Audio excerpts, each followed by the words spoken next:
Hi guys, my name is Kerry Kimble. I'm a realtor here with eXp Realty here in Los Angeles. Welcome to my channel. Today I'm going to go over the pros and cons of buying a home in Highland Park.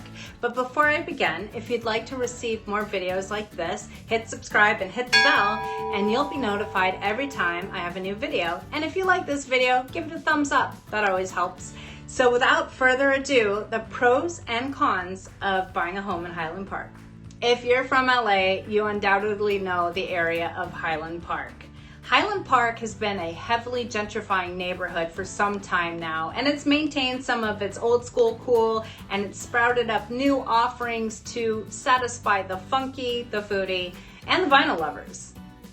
Highland Park is bordered on the south and the east by the 110 freeway, and if you go west almost to Eagle Rock Boulevard, that would be its most western point, and the north border would be Occidental College and the Pasadena city limits.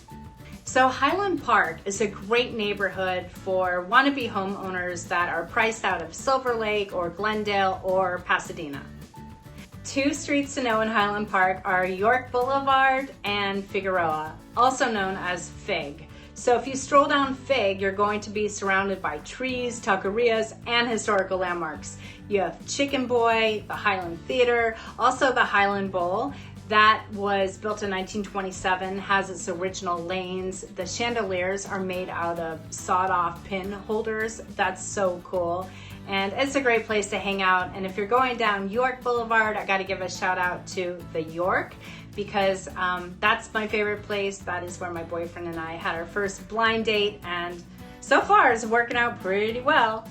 But honestly, there are so many places in Highland Park, I could probably make a mini series over all the cool offerings, but more on that later.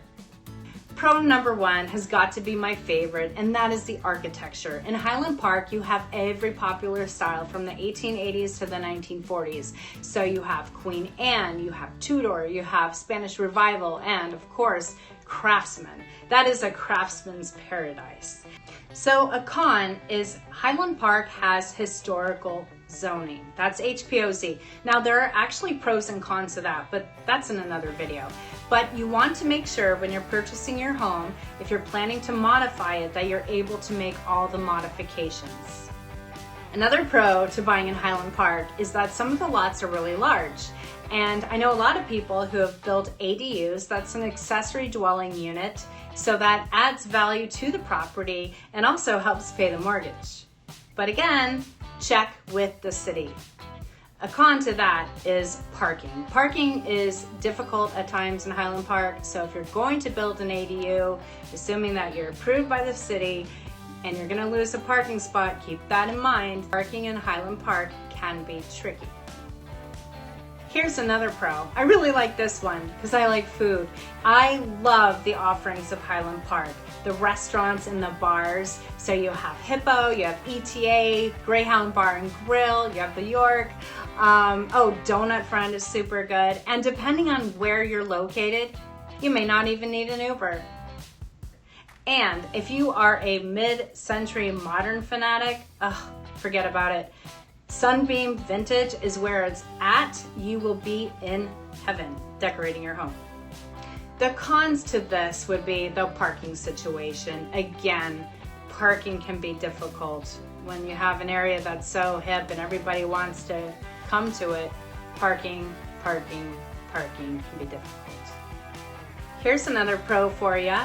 Highland Park has a very precious commodity, and that is the gold line. So you can be downtown within 20 minutes, and then you can be in Pasadena in like 5. So that's a great alternative if you want to listen to an audiobook and not be in traffic. The con would be, because of where it's located, the traffic on the 110 going to downtown LA can get pretty congested. So I would probably opt to hopping on the Gold Line and listening to your audiobook. And my last pro is that the crime rate is dropping. So that's lending to more parks, more nightlife, more liveliness, like literally. And as far as a con, well, I don't really see a con to crime rate dropping. Do you? Those were my pros and cons of Highland Park in a nutshell. I love this community. I love its offerings. I love its location. Its architecture is amazing. The people are amazing. And if you're handy, you might find a home in need of a little bit TLC, and you can make that your own and live and grow and contribute to this amazing community. If you need help finding a home or selling one, reach out to me. I'll be happy to help, and hit subscribe and like this video if you found it helpful, and I'll see you in the next video. All right, take care, guys.